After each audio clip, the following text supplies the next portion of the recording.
व्यक्ति कुछ दिनों में गुरुदेव के चरण प्रक्षालन करने के लिए स्वयं आने लगा। लोग इस दुनिया में बहुत हैं, 10 करोड़ की आबादी में मात्र 1500 पिछीधारी, और जिसमें दिगंबर मुनि अगर हम देखें तो 550 या 600 मुश्किल से। क्यों इतने कम दिगंबर संत हैं? ऐसा किसी ने कहा कि जब जैन धर्म सबसे प्राचीन है तो धर्म छोटा क्यों रह गया? धर्म सबसे प्राचीन है तो आपके गुरु इतने कम क्यों हैं? जब ये बात किसी ने कही तो मन में एक चिंतन आया, मन में एक भाव आया कि हमारे गुरुदेव इतने कम क्यों हैं? जंगल में शेर तो एक ही रहता है, बहुत शेर नहीं होते हैं, राजा एक ही होता है।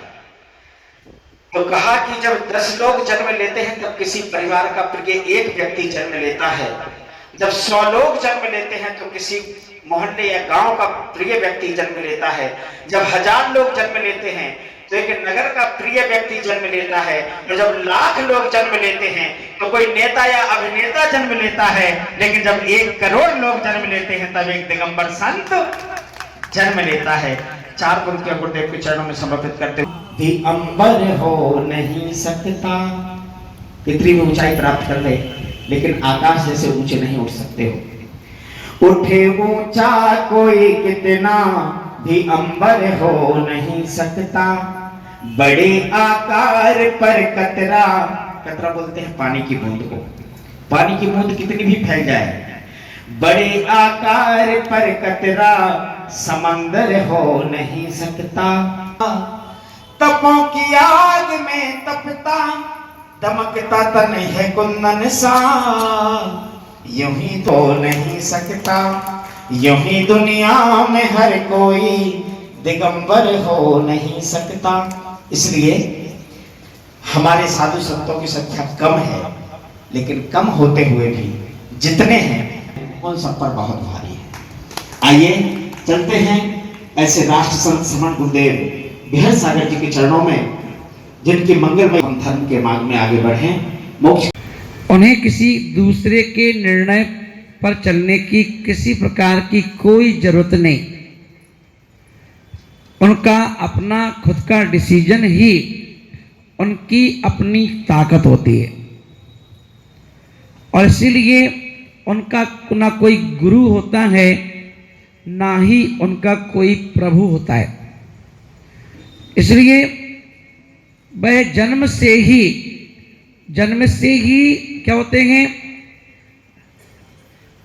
एक ऐसी प्रतिभा उनके अंदर होती है कि वो कोई भी काम करते हैं वो बड़ा विशेष होता है, शेष में नहीं विशेष में होता है। क्या हम देखिए ना कि एक व्यक्ति भगवान के सामने कह रहा, भगवान हे भगवान जो भी हमें मिला है बड़ा बकवास है, जो भी मिला है सब बकवास है। और एक व्यक्ति बिहार सागर जी जैसा व्यक्ति पहुंचा भगवान के पास तो बोले, हे प्रभु जो आपने दिया है वो मेरे लिए बहुत खास। एक बोल रहा है खास और एक बोल रहा है बकवास। तब हम देखो कितनी दुनिया में कितने लोग ऐसे हैं जो अपने जीवन लाइफ से संतुष्ट नहीं है। कोई व्यक्ति दुकानदार है तो अपनी दुकान से संतुष्ट नहीं है, किसी का पैसा आ रहा है पर वो अपने पैसे से संतुष्ट नहीं है कि बहुत कम आ रहा है ना। कोई बच्चा पढ़ रहा है तो सोचता है कि मेरे नंबर कम आए, मुझे और नंबर आना थे। कोई नौकरी कर रहा है तो वो बड़ा टेंशन में है, कोई टेंशन में क्यों हो, जो है वो बकवास है ना। मैं चाहता हूँ और अच्छी नौकरी मिले तो क्या करता है, वो एक रिजाइन देना चाहता है और दूसरी प्राप्त करना चाहता है। और ये सब आप लोग बीच घटनाएं आप सब लोग जरूर देखते हैं। तो क्या हुआ, हम संतुष्ट नहीं है। तो एक को बकवास है और एक को क्या है, खास है। जिसको जिंदगी खास है वो बकवास को भी खास बना लेता है, बकवास को भी क्या करता है, खास बना लेता है। क्योंकि यहाँ पर कहा गया कि जिंदगी क्या करती है, मौके कम देती है, धोखे ज्यादा देती है। हर व्यक्ति को मौका मिलता है पर उस मौके का कौन फायदा उठा रहा है, कौन ना, क्योंकि नहीं तो धोखा तो नहीं मिल रहा है। तो उस मौके को क्या करो, लपक लो। वो मौका मिला है तो लपक लो। क्योंकि कहा जाता है कि हर चीज क्या होता है, कुछ सेकंड के लिए आती है। बैराग कैसे आता है? कहा जाता है कि किसी को भी दुनिया में बैराग 2-5 साल का नहीं आता, बैराग तो क्षणिक आता है, क्षणिक।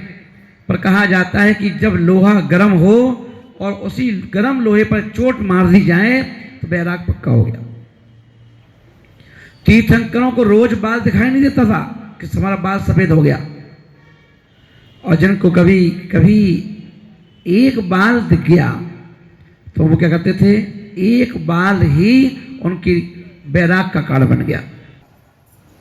मौका मिला, चौका मारा ना।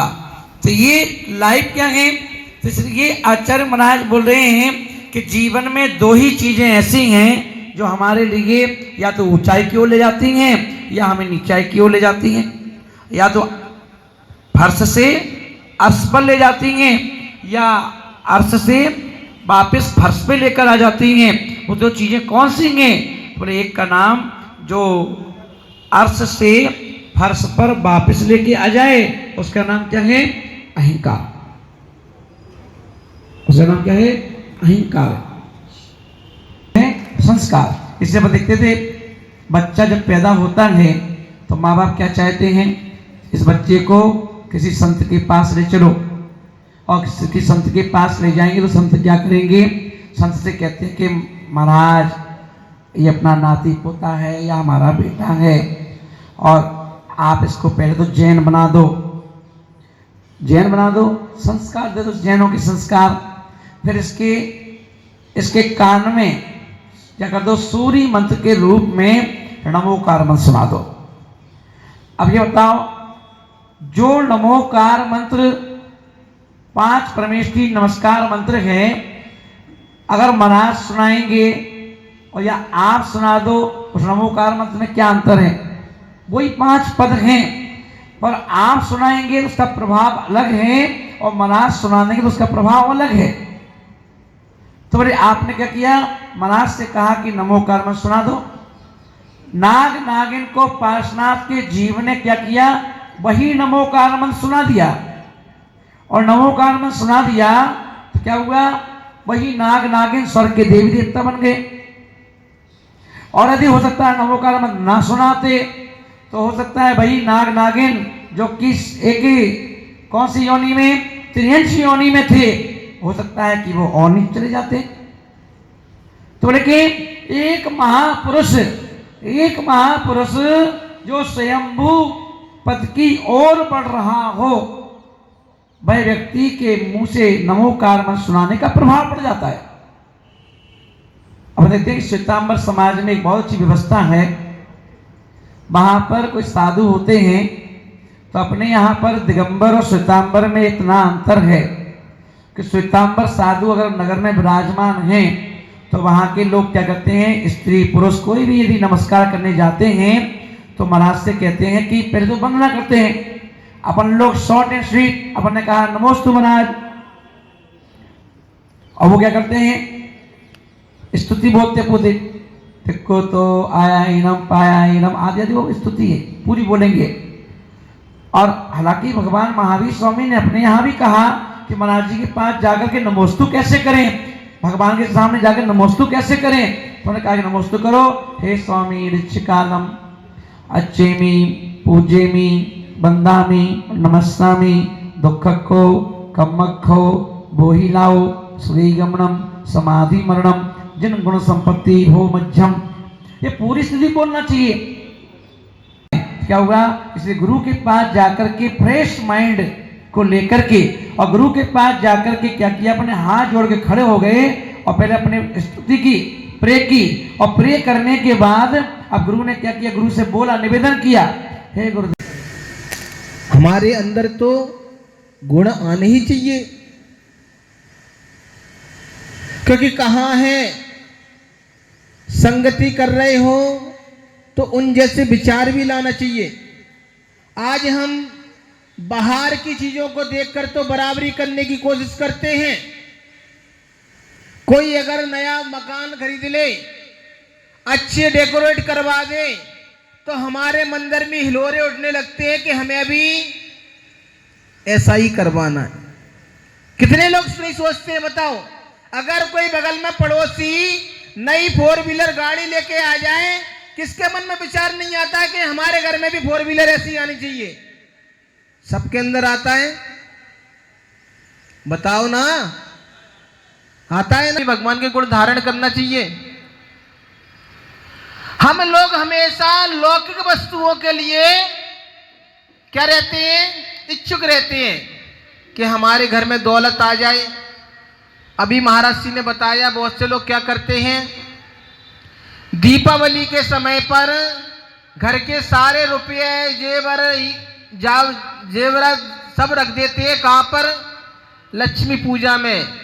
क्या करते हैं? हम उसकी पूजा करना चालू कर देते हैं और लोग आते हैं सारा माल उठा के ले जाते हैं। क्या लक्ष्मी, क्या पैसे की पूजा करने से पैसा बढ़ जाता है? क्या नहीं बढ़ता है ना?